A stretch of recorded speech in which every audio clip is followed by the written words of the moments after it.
Shalom Bapak Ibu Saudara yang dikasihi Tuhan.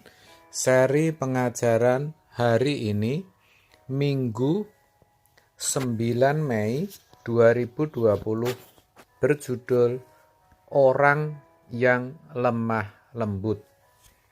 Ucapan bahagia yang ketiga yang dikatakan Tuhan Yesus tertulis dalam Matius 5 ayat 5. Demikian, berbahagialah orang yang lemah lembut, karena mereka akan memiliki bumi. Tuhan mengatakan orang yang lemah lembut adalah orang yang berbahagia, karena mereka akan memiliki bumi. Lalu, apa yang dimaksud Yesus dengan lemah lembut? Apakah orang yang halus, gemulai, suaranya pelan, atau mungkin yang dimaksud pasti orang Jawa? Karena kalau orang Madura atau orang Batak kan suaranya keras. Jadi barangkali tidak cocok kalau dikatakan lemah lembut. Apa begitu? Nah, tentu untuk bisa mendapatkan pemahaman yang tepat, kita harus pelajari teks aslinya. Lemah lembut dalam bahasa Yunani dipakai kata praos, yang bisa memiliki arti kerendahan hati. Jadi, yang dimaksud Tuhan dengan orang yang lemah lembut adalah mereka yang memiliki kerendahan hati. Pertanyaannya, orang yang rendah hati itu seperti apa? Jawabnya, orang yang seperti Yesus, yaitu yang pertama, ketika diperlakukan tidak adil, tidak membalas. Hal itu nyata ketika Pilatus bertanya kepada orang banyak, "Siapa yang kamu kehendaki kubebaskan bagimu? Yesus, Barabas, atau Yesus yang disebut Kristus?" Matius 27 ayat 17. Mereka menjawab, "Barabas, Barabas." Padahal Barabas adalah jelas-jelas seorang penjahat. Hal itu dikatakan di dalam Matius 27 ayat yang ke-16. Dan pada waktu itu ada dalam penjara seorang yang terkenal kejahatannya yang bernama Yesus Barabas.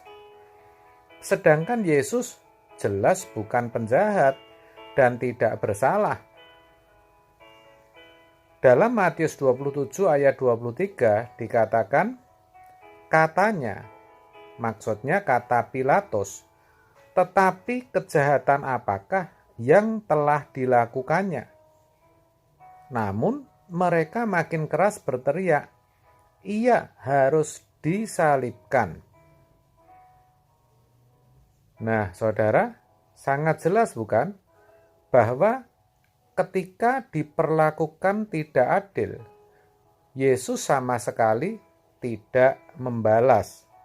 Itulah yang dimaksud dengan rendah hati. Itulah yang dimaksud dengan lemah lembut. Yang kedua, mau menerima pembentukan Tuhan tanpa memberontak. Ibrani 5 ayat 8 mengatakan, dan sekalipun ia, yaitu Yesus adalah anak, ia telah belajar menjadi taat dari apa yang telah dideritanya. Jadi ketika Yesus dibentuk Bapa agar sempurna, ia tidak memberontak. Sebaliknya, ia belajar taat dari apa yang telah dideritanya. Itulah kerendahan hati, itulah yang dimaksud dengan lemah lembut. Yang ketiga, mau menerima orang lain apa adanya. Sebagai orang Yahudi, Yesus bisa menerima siapa saja. Terhadap perempuan Samaria yang dikatakan bermusuhan dengan orang Yahudi, Yesus bisa bertegur sapa ketika bertemu di sumur Yakub, Yohanes 4 ayat 6-7. Yesus juga bisa menerima Sakius, sang pemungut cukai itu, yang dipandang orang sebagai orang berdosa. Yesus bisa menerima Sakius apa adanya, bahkan mau menumpang di rumahnya. Lukas 19 ayat 7. Bukankah itu suatu kerendahan hati? Dan yang keempat, mau mengampuni orang lain. Hal itu ditunjukkan ketika ia mengampuni perempuan yang kedapatan berzina, di mana ahli Taurat ingin merajamnya dengan batu. Dalam Yohanes 8 ayat 7-11. Juga ketika ia berkata, "Ya Bapa, ampunilah mereka, sebab mereka tidak tahu apa yang mereka perbuat." Hal itu Yesus katakan ketika ia hendak disalibkan. Lukas 23 ayat 34. Dengan demikian, kalau kita ingin menjadi pribadi yang lemah lembut, menjadi pribadi yang memiliki kerendahan hati, kita harus mau dan bisa menerima perlakuan yang tidak adil. Ketika kita dibedakan, kita tidak boleh marah atau tidak terima, tetapi kita harus belajar diam.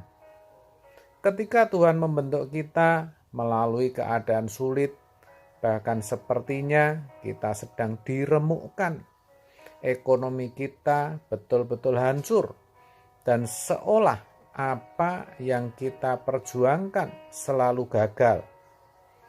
Atau barangkali sakit yang tak kunjung sembuh, atau mengalami berbagai masalah dan persoalan yang begitu berat. Kita tidak boleh mengeluh. Kita harus taat dan mau menjalani proses pembentukan itu. Mau menjalani proses pendewasaan itu. Kita juga harus bisa menerima orang lain apa adanya. Meskipun jelas-jelas orang itu salah, menjengkelkan, bahkan menjahati kita, bahkan menghancurkan hidup kita. Kita harus bisa menerimanya apa adanya. Dan akhirnya kita harus juga bisa mengampuni orang lain. Memang hal itu tidak mudah. Tetapi kalau kita mau berjuang, pasti bisa. Dan seperti firman Tuhan katakan, kita akan berbahagia karena akan memiliki bumi, yaitu yang dimaksud bumi yang baru dalam hidup kekal bersama Tuhan. Amin. Tuhan Yesus memberkati.